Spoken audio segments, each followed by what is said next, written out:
ఈ రోజు మోదీ నాయకత్వంలోని బీజేపీ ప్రభుత్వం, నేను డైరెక్ట్ గా పార్లమెంట్ సభ్యునిగా చూసిన, నేను రేవంత్ రెడ్డి గారు, వెంకటరెడ్డి గారు పోయిన పార్లమెంట్ లో సభ్యులు. పార్లమెంట్ లో ప్రతిపక్షాలకు గొంతు ఉండదు, ప్రెస్ ఫ్రీడమ్ పూర్తిగా తగ్గిపోయింది, జ్యుడిషియరీ మీద మనం కమెంట్ చేయలేము. పూర్తిగా భారతదేశంలో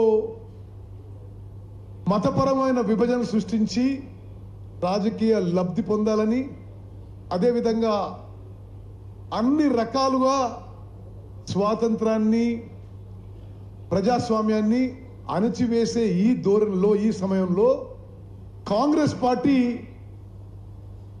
జై బాపు, జై భీమ్, జై సంవిధాన్ అనే స్లోగన్ తీసుకోవడం ఇది చాలా సందర్భోచితంగా మనం చేస్తున్నాం. ఈ టైంలో ఎస్పెషలీ దేశంలో డెమోక్రసీ క్రష్ చేసే ఈ టైంలో ఈ స్లోగన్తో ముందుకు పోవడం మనందరికీ, మనకి, మన కుటుంబాలకి, మన పిల్లలకి, వాళ్ళ పిల్లలు కూడా అవసరం చెప్పి మనం చేస్తున్నాం. అదేవిధంగా మరి మన ప్రభుత్వం వచ్చిన తర్వాత మరి గౌరవ రేవంత్ రెడ్డి గారు ముఖ్యమంత్రి అయ్యారు, బట్టి విక్రమార్క గారు ఉప ముఖ్యమంత్రి అయ్యారు, మేమందరం మంత్రులైనాం. మరి చాలామంది ఎంపీలు, ఎమ్మెల్యేలు, ఎమ్మెల్సీ అందరితో కలిసి సామాజిక న్యాయం కోసం స్వతంత్ర భారతదేశంలో ఎక్కడా జరగని విధంగా నిజంగా సామాజిక న్యాయం కోసం మనం ఈ ప్రభుత్వం, మన కాంగ్రెస్ ప్రభుత్వం ముందుకు పోయిన విషయం కూడా నేను మీ అందరికి మనవి చేస్తున్నా. ఒకటి, ఎస్సీ కేటగరైజేషన్. ఎన్నో ఏళ్ల నుంచి కాంగ్రెస్ పార్టీ ఉమ్మడి ఆంధ్రప్రదేశ్లో, ప్రత్యేక తెలంగాణలో కాంగ్రెస్ పార్టీ ఎస్సీ వర్గీకరణ కట్టుబడి ఉంది. సుప్రీంకోర్టు తీర్పుకి అనుగుణంగా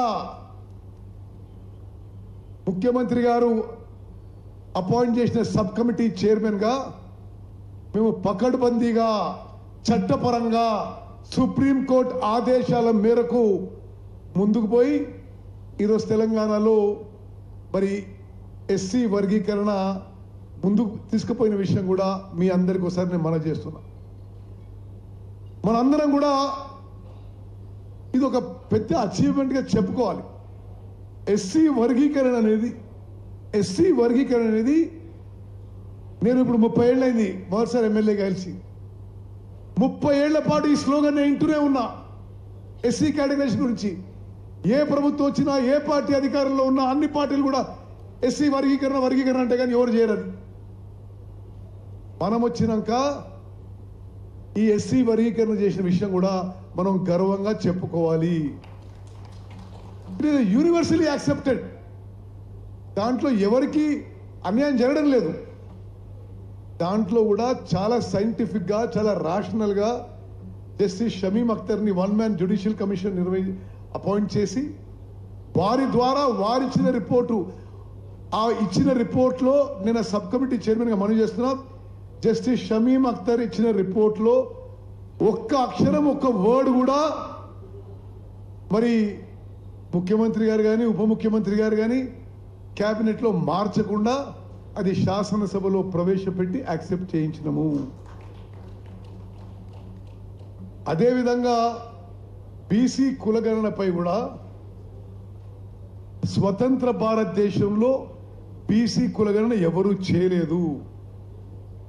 The last known caste census was in 1931. తెలంగాణలో బీసీ క్యాస్ట్ సర్వే మీకు సంఖ్య చెప్పాలి. 94,000 మంది ఎన్యూమరేటర్స్, 10,000 మంది సూపర్వైజర్స్, 104,000 మంది ఏకాగ్రతతో, పూర్తి ఫోకస్తో, కాన్సన్ట్రేషన్తో 50 రోజుల పాటు మరే కార్యక్రమం లేకుండా ఒక్కొక్క ఎన్యూమరేటర్కి ఒక్కో రోజుకి 10 ఇండ్ల కంటే ఎక్కువ పని ఇవ్వకుండా వాళ్ళందరికీ పని చేసినందుకు గవర్నమెంట్ నుంచి కొంత ఇన్సెంటివ్ ఇచ్చి 160 కోట్ల రూపాయలు ఖర్చు పెట్టి మన ప్రభుత్వం బీసీ కులగణన పూర్తి చేసిందని చెప్పి నేను మనం చేస్తున్నాను. మనందరం గర్వపడాలి. కాంగ్రెస్ పార్టీ మూల సిద్ధాంతాలు ఇంక్లూజివ్ గ్రోత్, సోషల్ జస్టిస్, బయట ఎవరు ఏమి విమర్శించినా నేను మీకు ఈరోజు చెప్తున్నా, ఆ బీసీ క్యాస్ట్ సర్వే కూడా నేను క్యాబినెట్ సబ్ కమిటీ చైర్మన్గా చాలా పకడ్బందీగా చేయడం జరిగింది. ఈ దేశంలో ఎన్నడూ ఎక్కడ ఈ విధంగా చేయలేదు. ఆ అంకెలు కానీ ఆ పర్సంటేజ్లు కానీ ఎవరో పనికిరాడు ఏదో పిచ్చి పిచ్చిగా మాట్లాడతాడు. ఆ రికార్డులో ఏమీ తేడా ఉండదు. ఒక 16 లక్షల మంది అందులో పాల్గొనలేదు. సరే, వాళ్ళ ఇంట్లో లేరో, వాళ్ళకి ఇష్టం లేదో, కేసీఆర్ కుటుంబ సభ్యులు ఎవరు పాల్గొనలేదు.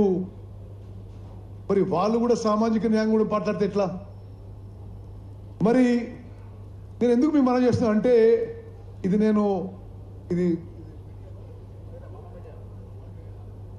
సరే నేను ఎందుకు అంటున్నా అంటే, ప్రతిపక్షాలు చేసే విమర్శలకి ఆ అంకెల మీద, ఆ పర్సంటేజ్ మీద మనం